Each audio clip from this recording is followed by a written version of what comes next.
ਇਹ ਨਾ ਸਾਡੇ ਬਜ਼ੁਰਗ ਨੇ ਹਾਜੀ ਔਰੰਗਜ਼ੇਬ ਸਾਹਿਬ, ਅੱਛਾ ਅੱਛਾ ਅੱਛਾ, ਅਲੀ ਸਾਹਿਬ ਦੇ ਫਾਦਰ। ਠੀਕ ਹੈ। ਉਹਨਾਂ ਦਾ ਬੜਾ ਸ਼ੌਕ ਹੈ ਪਰਿੰਦਿਆਂ ਦਾ। ਇਹ ਵੇਖ ਲਓ ਤਿੱਤਰ ਨੇ ਇਹਦੇ ਵਿੱਚ, ਤਿੱਤਰ ਅਸਾਂ ਇਹ ਰੱਖੇ ਨੇ ਇਹਦੇ ਵਿੱਚ। ਤਿੱਤਰ ਭਾਈਜਾਨ ਤੁਸੀਂ ਨਸਲੀ ਤਿੱਤਰ ਰੱਖੇ ਨੇ? ਜਾ ਗੇਮ ਹੈ ਤਿੱਤਰਾਂ ਦੀ, ਹੈ ਹਲਕਾ ਜਿਹਾ ਵਿਖਾ ਤਾਂ ਕਿ ਤਿੱਤਰਾਂ ਵਾਲਾ ਵੀ ਪਤਾ ਚੱਲੇ। ਇਸ ਸਾਈਡ ਤੋਂ ਆ ਜਾਓ, ਉਧਰੋਂ ਨਜ਼ਰ ਆਏਗਾ। ਇਸ ਸਾਈਡ ਇਸੇ ਖੋਲ ਲਈਏ। ਨਹੀਂ ਨਹੀਂ ਨਾ, ਬਸ ਠੀਕ ਹੈ, ਕੋਈ ਗੱਲ ਨਹੀਂ। ਅੱਛਾ ਇਹ ਤੇ ਆ ਇੱਥੇ ਫੋਕਸ ਕਰ ਲਓ ਇਸ ਨੂੰ। ਇਹ ਜਿਹੜੇ ਪਰਿੰਦੇ ਲਾਇਆ ਦਰਖਤ ਅੱਗੇ ਨਾ, ਇੱਥੇ ਜਾਲੀ ਲਾਈ ਸੀ ਅਸਾਂ ਹਾਂ ਉੱਤੇ। ਇਹ ਅਸਾਂ ਨਾ ਜ਼ੂ ਬਣਾਇਆ ਸੀ, ਇਹਦੇ ਉੱਤੇ ਜਾਲੀ ਲਾ ਦਿੱਤੀ ਸੀ, ਪਰਿੰਦੇ ਖੁੱਲੇ ਰਹਿਣ ਇਹਨਾਂ ਦਰਖਤਾਂ ਵਾਸਤੇ। ਇਸ ਪਰ ਜਾ ਇਹ ਨਾ ਨਹੀਂ ਪਿਆਉਂਦਾ ਨਾ, ਖੁੱਲੇ ਰਹਿਣ, ਫਰੂਟ ਵਗੈਰਾ ਖਾਣਾ ਚਾਹਣ ਜਾਂ ਕੁਝ ਵੀ ਕਰਨਾ ਚਾਹਣ, ਘੁੰਮਣ ਫਿਰਨ ਸਾਰਾ ਕੁਝ ਕਰਨ। ਇਹ ਫਿਰ ਉਹਨਾਂ ਦੇ ਵਾਸਤੇ ਅਸਾਂ ਗਰਮੀ ਦੀ ਵਜ੍ਹਾ ਤੋਂ ਫਿਰ ਇਹਨੂੰ ਕੀਤਾ ਹੈਗਾ। ਇਹ ਤੁਹਾਨੂੰ ਅਸੀਂ ਚਲੇ ਗਏ ਹਾਂ ਫਰਾਂਸ, ਸਾਡੇ ਓਵਰਸੀਜ਼ ਦਾ ਪ੍ਰੋਬਲਮ ਹੈ, ਅਸੀਂ ਸਾਰੇ ਫਰਾਂਸ ਚਲੇ ਗਏ ਹਾਂ। ਓਕੇ, ਪਿੱਛੋਂ ਕੋਈ ਜਾਨਵਰ ਪਿਆ ਸਾਡਾ 100-150 ਮੁਰਗਾ, ਉਹ ਵੀ ਜ਼ਾਇਆ ਹੋ ਗਿਆ, ਸਾਡੇ ਪਰਿੰਦੇ ਵੀ ਜ਼ਾਇਆ ਹੋ ਗਏ ਨੇ।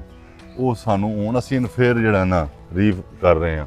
ਪਰ ਸਾਡਾ ਇਹ ਪ੍ਰੋਬਲਮ ਹੈ, ਜਿਸ ਅਸੀਂ ਸਾਰੇ ਟੁਰ ਜਾਂਦੇ ਆ ਨਾ, ਪਿੱਛੋਂ ਸਾਨੂੰ ਬੜਾ ਇਸ਼ੂ ਆਉਂਦਾ। ਸਹੀ ਹੈ, ਸਹੀ ਹੈ। ਯਾਨੀ ਇਹ ਤੇ ਮਿੱਠੇ ਛਿੱਠੇ ਨੇ। ਜਾ ਇਹ ਮਿੱਠੇ ਨੇ, ਕੀ ਸ਼ੈ ਮਿੱਠੇ ਨੇ ਤੇ ਇਹ ਕੋਈ ਹੋਰ ਸ਼ੈ ਹੈਗੀ? ਇਹ ਨਿੰਬੂ ਨੇ? ਨਹੀਂ, ਆ ਮਾਲਟੇ ਦਾ ਬੂਟਾ ਲਾਇਆ ਸੀ ਤਾਂ ਉਹ ਖੱਟੀ ਦਾ ਨਿਕਲ ਉਰੇ ਆਓ। ਇਹ ਦੱਸੋ ਕੀ ਲਾਇਆ ਸੀ? ਸਜਿਆ ਨਾ, ਮਾਲਟੇ ਦਾ ਬੂਟਾ ਲਾਇਆ ਸੀ ਤੇ ਅੱਗੋਂ ਖੱਟੀ ਨੂੰ ਆਂਦੇ ਨੇ, ਉਹ ਨਿਕਲ ਪਿਆ। ਬਾਕੀ ਆ ਦੂਜੇ ਮਾਲਟੇ ਹੀ ਹਨ ਇੱਧਰ। ਸਾਡੇ ਤੇ ਮਾਲਟੇ ਵੀ ਖੱਟੀ ਨਿਕਲ ਆਏ। ਪਿੱਛੇ ਦੇਖ ਕੇ ਧਿਆਨ ਸੇ ਇਹ ਦੱਸੇ ਆਗੇ ਸੇ ਧਿਆਨ। ਇੱਥੇ ਨਾ ਬਜ਼ੁਰਗਾਂ ਨਾ ਸਾਡੇ ਵੱਡਿਆਂ ਹਾਂ ਬੜੇ ਡਿਫਰੈਂਟ ਬੂਟੇ ਲਾਏ ਨੇ, ਸ਼ੂਗਰ ਫ੍ਰੀ ਫਰੂਟ ਵਗੈਰਾ। ਓਕੇ, ਉਹ ਜਿਹੜੇ ਇਹ ਕੋਈ ਸਾਡੀ ਜ਼ਮੀਨ ਹੈ, ਇੱਥੇ ਅਸੀਂ ਜਿਹੜੀ ਘਰ ਸਬਜ਼ੀਆਂ ਯੂਜ਼ ਕਰ ਰਹੇ ਹਾਂ ਨਾ, ਉਹ ਸਾਡੀਆਂ ਯਾਰ ਇਹ ਖਾਸ ਤੇ ਉਹ ਕੀ ਉਹਨੂੰ ਕਹਿੰਦੇ ਨੇ, ਗ੍ਰੇਪ ਫਰੂਟ ਹੈਗਾ ਜਾ ਹੈ। ਇਹ ਤੇ ਦੇਖੋ ਸਰ, ਇਹ ਤੇ ਤਿਆਰ ਖੜਾ ਹੈ ਜੀ। ਮੈਨੂੰ ਲੱਗਦਾ ਇਹ ਤੁਸੀਂ ਤਿਆਰ ਨੂੰ ਹੀ ਛੱਡਾ ਹੋਇਆ ਇੱਥੇ ਇੰਜ ਹੀ। ਨਹੀਂ, ਅਸੀਂ ਹੁਣ ਇਹਨਾਂ ਬਜ਼ੁਰਗ ਮੇਰਾ ਖਿਆਲ ਹੈ ਇਸਲਾਮਾਬਾਦ ਗਏ ਨੇ ਕੋਈ 2-3 ਦਿਨਾਂ ਤੇ, ਅੱਜ ਆ ਰਹੇ ਨੇ। ਓਕੇ, ਅੱਜ ਉਹ ਆਉਂਦੇ ਨੇ ਤੇ ਉਹਨਾਂ ਫਿਰ ਪੂਰੀ ਸਰਚ ਕਰਨੀ ਹੈ ਇਹਨਾਂ ਉੱਤੇ ਕਿ ਕੀ ਕੀ ਇਹਦੇ ਤੇ। ਸਹੀ ਹੈ, ਸਹੀ ਹੈ। ਅੱਛਾ, ਇਧਰ ਵੀ ਤਿੱਤਰ ਹੈ ਨੇ।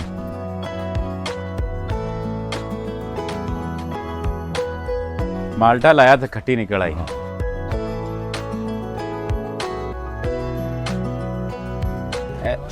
ਇਧਰੋਂ ਦਿਓ, ਇੱਥੋਂ ਦੀ ਦਿਖਾਓ। ਇਧਰ ਸੇ ਹਾਂ, ਉੱਪਰ ਤੋਤੇ ਤਿੱਤਰ ਤੇ ਤੋਤੇ ਦਾ ਤੁਸੀਂ ਮਿਲਾਪ ਕਰਾਂ ਦਿੱਤਾ ਜੇ। ਇਹ ਨਵੀਂ ਸ਼ੈ ਬਣੇਗੀ ਫਿਰ। ਹਾਂ ਉੱਤੇ ਕੀ ਤੋਤੇ?